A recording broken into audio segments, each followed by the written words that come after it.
اعوذ باللہ من الشیطان الرجیم بسم اللہ الرحمن الرحیم انا فتحنا لک فتحا مبینا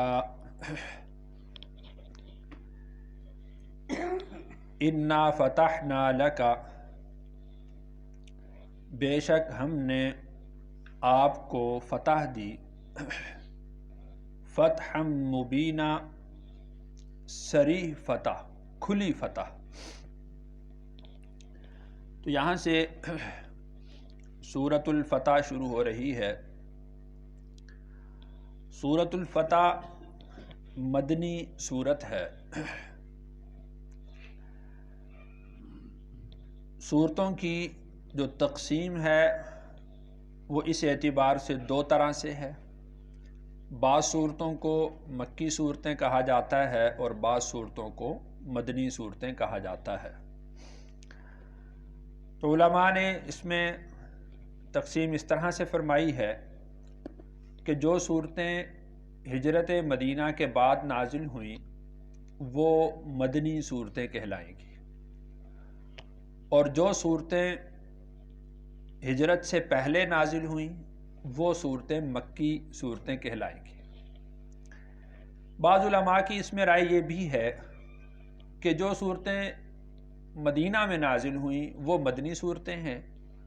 اور جو صورتیں مکہ میں نازل ہوئیں وہ مکی صورتیں ہیں۔ لیکن سورۃ الفتح کو مدنی شمار کیا گیا ہے، اس پر سب کا اتفاق ہے، جبکہ یہ مکہ مکرمہ میں نازل ہوئی تھی صلح حدیبیہ کے بعد۔ تو اس لحاظ سے ان علماء کی رائے کو ترجیح ملتی ہے جو حضرات یہ فرماتے ہیں کہ ہجرت مدینہ کے بعد نازل ہونے والی صورتیں وہ مدنی صورتیں ہیں۔ قرآن کی آیت بھلے جہاں بھی نازل ہو، چاہے وہ مکہ میں نازل ہو یا مدینہ میں، ہجرت کے بعد جب نازل ہوگی تو وہ مدنی کہلائے گی۔ تو اللہ تعالیٰ نے ارشاد فرمایا کہ ہم نے آپ کو صریح فتح عطا فرمائی۔ اس کا پس منظر یہ ہے کہ رسول اللہ صلی اللہ علیہ وسلم نے خواب دیکھا کہ آپ اپنے ساتھیوں کے ساتھ عمرہ کے لیے تشریف لے گئے ہیں، اور اطمینان کے ساتھ آپ نے عمرہ کیا ہے، اور عمرہ کر کے آپ نے جانور ذبح کیے، حلق کروائے ہیں، اور آپ واپس تشریف لے آئے ہیں۔ یہ سن 6 ہجری کا واقعہ ہے۔ اتفاق سے رسول اللہ صلی اللہ علیہ وسلم کا ارادہ بھی ہو گیا اسی سال عمرہ کرنے کا۔ بخاری شریف کی روایت کے مطابق آپ صلی اللہ علیہ وسلم کے ساتھ تقریباً 1400 صحابہ تھے کہ جو آپ کے ساتھ اس عمرہ کے لیے تیار ہوئے۔ رسول اللہ صلی اللہ علیہ وسلم ان کے ساتھ مدینہ منورہ سے چلے۔ حدیبیہ کے موقع پر جب پہنچے تو آپ علیہ الصلاۃ والسلام کی اونٹنی وہ بیٹھ گئی۔ ہر چند کوشش کے باوجود بھی آپ علیہ السلام کی اونٹنی آگے نہیں چلی۔ ادھر مکہ کے لوگوں میں یہ بات مشہور ہو گئی کہ رسول اللہ صلی اللہ علیہ وسلم اپنے لشکر کے ساتھ آ رہے ہیں، تو انہوں نے وہ ڈر گئے، وہ گھبرا گئے، تو انہوں نے اپنے قاصد بھیجے رسول اللہ صلی اللہ علیہ وسلم کے پاس۔ آپ علیہ الصلاۃ والسلام نے اپنے قاصد کے ذریعے سے ان کو جواب دیا کہ ہمارا کوئی ارادہ جنگ کا نہیں ہے، ہم لڑائی کے کسی ارادے سے، قتل و قتال کے کسی ارادے سے نہیں آئے، ہمارا ارادہ محض یہ ہے کہ ہم آئیں، عمرہ کریں، اور ہمارے ساتھ جو جانور ہدی کے ہیں ہم ان کو اللہ کی راہ میں قربان کریں، ذبح کریں، اور اپنا حلق اور قصر کروائیں اور واپس چلے جائیں، اس کے علاوہ ہمارا کوئی ارادہ نہیں۔ انہوں نے یہ بات تسلیم نہ کی۔ پھر رسول اللہ صلی اللہ علیہ وسلم نے حضرت عثمان رضی اللہ عنہ کو بھیجا۔ حضرت عثمان رضی اللہ عنہ کو انہوں نے روک لیا، اور ادھر سے یہ بات مشہور ہو گئی کہ حضرت عثمان رضی اللہ عنہ کو شہید کر دیا گیا ہے۔ آپ علیہ الصلاۃ والسلام نے 1400 صحابہ سے پھر بیعت لی کہ جب تک ہم عثمان کے خون کا بدلہ نہیں لیں گے اس وقت تک ہم واپس نہیں جائیں گے۔ آپ علیہ الصلاۃ والسلام نے سب صحابہ سے بیعت لی اور حضرت عثمان رضی اللہ عنہ کے طرف سے اپنا ہاتھ اپنے ہاتھ پر رکھا، فرمایا یہ عثمان کی طرف سے میں بیعت کرتا ہوں۔ تو جب اس بیعت کا ان کو علم ہوا مکہ کے لوگوں کو تو وہ گھبرا گئے، وہ ڈر گئے۔ انہوں نے حضرت عثمان رضی اللہ عنہ کو واپس بھیج دیا اور اپنی طرف سے ایک قاصد جس کا نام سہل بن عمر تھا اس کو بھیجا۔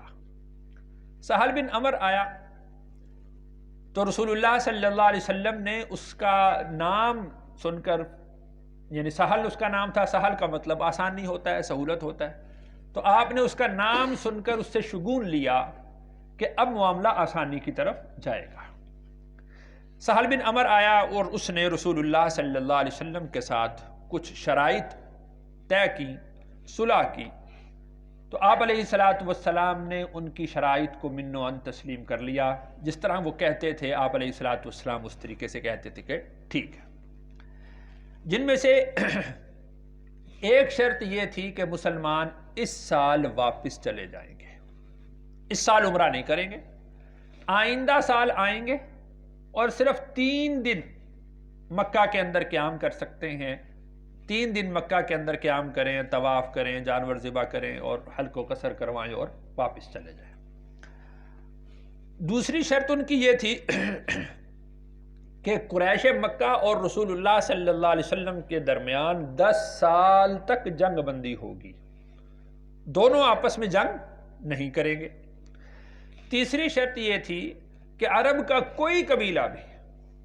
وہ قریش مکہ کا ساتھ دینا چاہتا ہے، قریش مکہ کا ساتھ دے دے،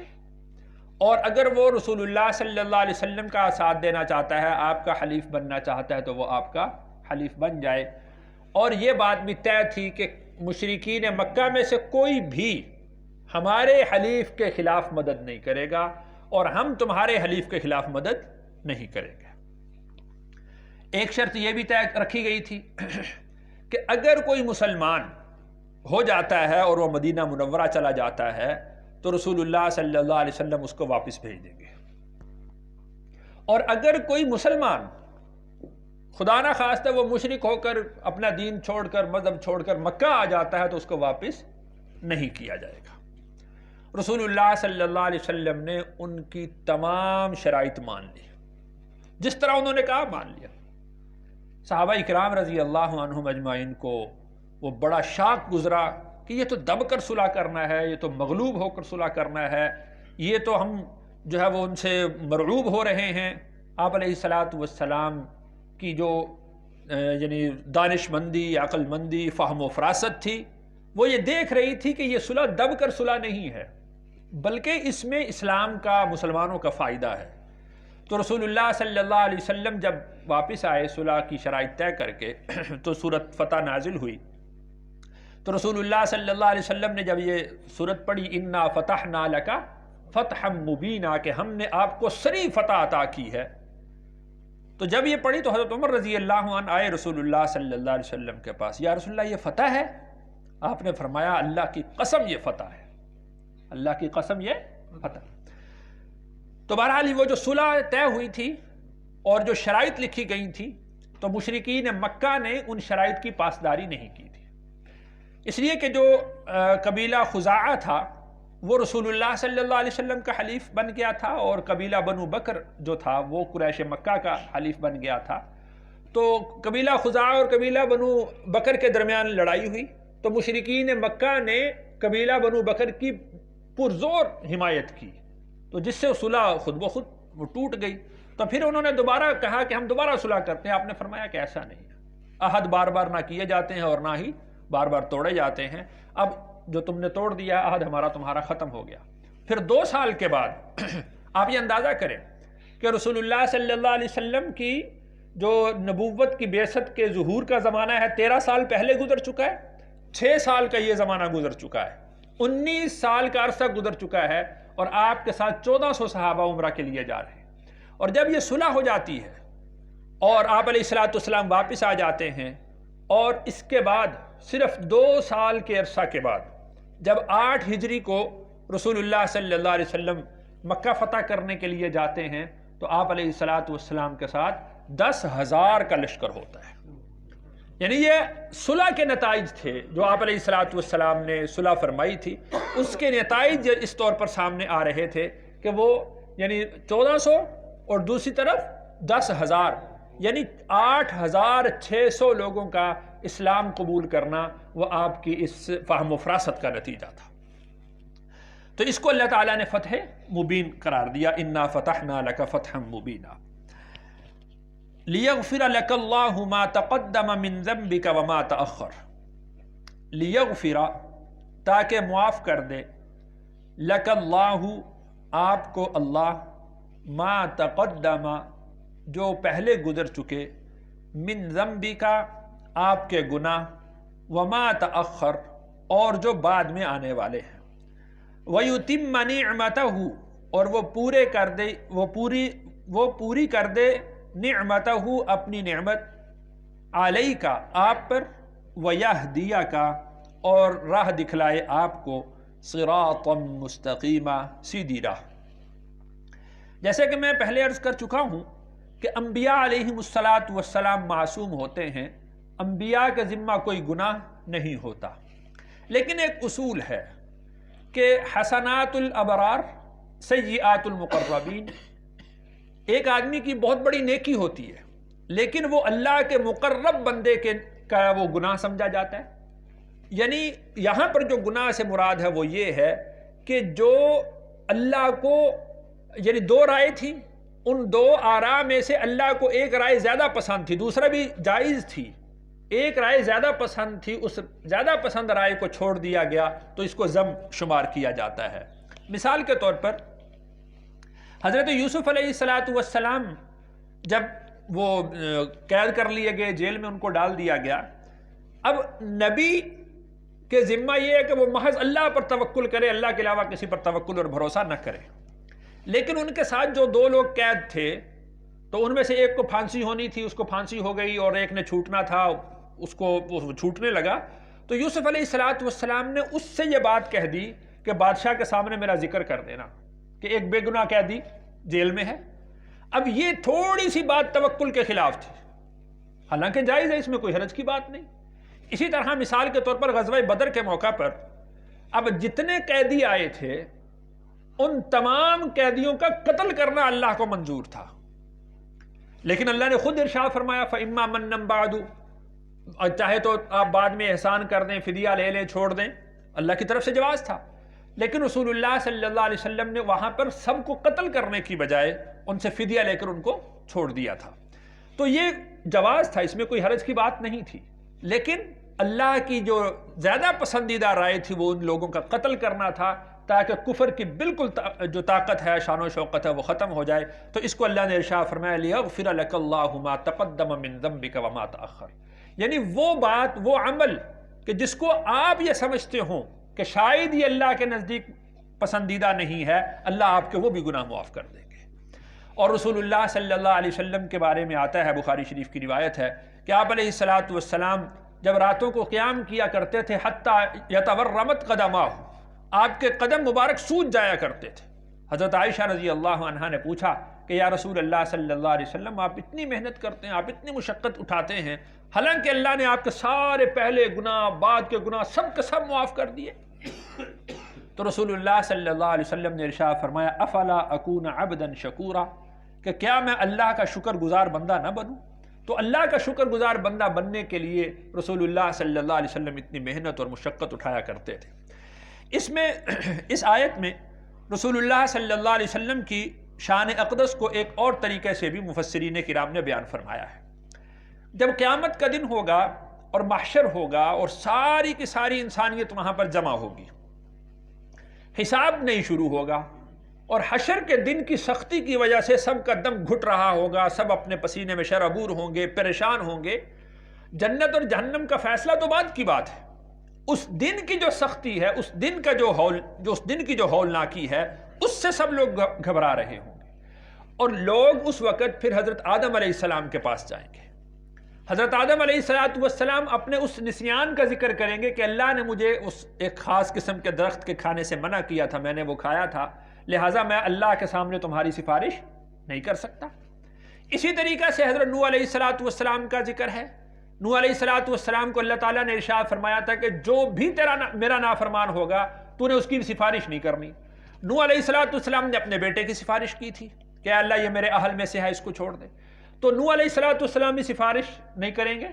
کہ اللہ کے سامنے میں تو ایسی بات نہیں کر سکتا. یہی معاملہ حضرت ابراہیم، حضرت موسیٰ علیہ السلام، حضرت عیسیٰ علیہ السلام. حضرت عیسیٰ علیہ السلام یہ فرمائیں گے کہ ہاں میں سفارش نہیں کرتا ہوں، البتہ تمہیں پتہ بتلاتا ہوں، راہ بتلاتا ہوں، تم ان کے پاس جاؤ تو وہ تمہاری سفارش کریں گے. تو رسول اللہ صلی اللہ علیہ وسلم کا پتہ بتلائیں گے. پھر ساری انسانیت وہ آپ علیہ السلام کے پاس آئے گی کہ اللہ سے یہ سفارش کریں کہ حساب شروع ہو. تو رسول اللہ صلی اللہ علیہ وسلم یہ لیغفر لک اللہ ما تقدم من ذنبک وما تاخر، کہ آپ یعنی جیسے انبیاء کے ذہن میں بات آ رہی ہے کہ ہم نے شاید یہ بات ایسی کی ہے جو اللہ کی ذات کے کو پسند نہیں آئی، تو آپ علیہ السلام کا کوئی عمل بھی ایسا نہیں ہے کہ جو اللہ کی ذات کو پسند نہیں. تو رسول اللہ صلی اللہ علیہ وسلم وہ اللہ کے سامنے پھر ساری کی ساری انسانیت کی شفاعت کریں گے اور لوگوں کا حساب شروع ہوگا. اب اس شفاعت میں وہ سارے ایمان والے بھی شامل ہیں اور ساری امتوں کے ایمان والے شامل ہیں، اور اس شفاعت میں، اس شفاعت کی وجہ سے ساری کی سارے جو کفار ہیں وہ آپ کی امت کے، آپ سے پہلی امتوں کے جتنے کافر ہیں ان سب کو فائدہ ہوگا. تو یہ جو سفارش ہے، اس سفارش کو شفاعت کبریٰ کہا جاتا ہے، کہ بڑی سفارش کہ جس سے ہر ایک کو فائدہ ہوگا، ایمان والوں کو بھی فائدہ ہوگا اور کفار کو بھی فائدہ ہوگا. اس کو اللہ نے ارشاد فرمایا لیغفر لک اللہ ما تقدم من ذنبک وما تأخر، تاکہ اللہ آپ کے جو پہلے کوئی گناہ ہوئے ہیں وہ بھی معاف کر دے اور جو بعد کے آنے والے ہیں وہ بھی اللہ معاف کر دیں. وَيُتِمَّ نِعْمَتَهُ عَلَيْكَ، اور آپ پر اپنی نعمتوں کا اتمام کر دے. جس طرح روحانی نعمتوں کا اتمام کیا ہے کہ خاتم الانبیاء بنایا، امام الانبیاء بنایا، قرآن جیسی کتاب عطا کی، یہ روحانی نعمتوں کا اتمام اور کمال ہے. اور اسی طریقے سے آپ کی جو ذاتی زندگی کی جسمانی نعمتیں ہیں اللہ تعالیٰ ان نعمتوں کو بھی پورا کر دے. وَيَهْدِيَكَ صِرَاطًا مُسْتَقِيمًا، اور آپ کو جو اللہ کی راہ ہے اللہ آپ کی اس راہ کی طرف رہنمائی فرمائے. اور چونکہ آپ وہ ہدایت کا مرکز ہیں تو جب آپ کو اللہ تعالیٰ اپنی طرف رہنمائی کریں گے تو جو بھی آپ کی اتباع کرے گا وہ اللہ تک پہنچ جائے گا.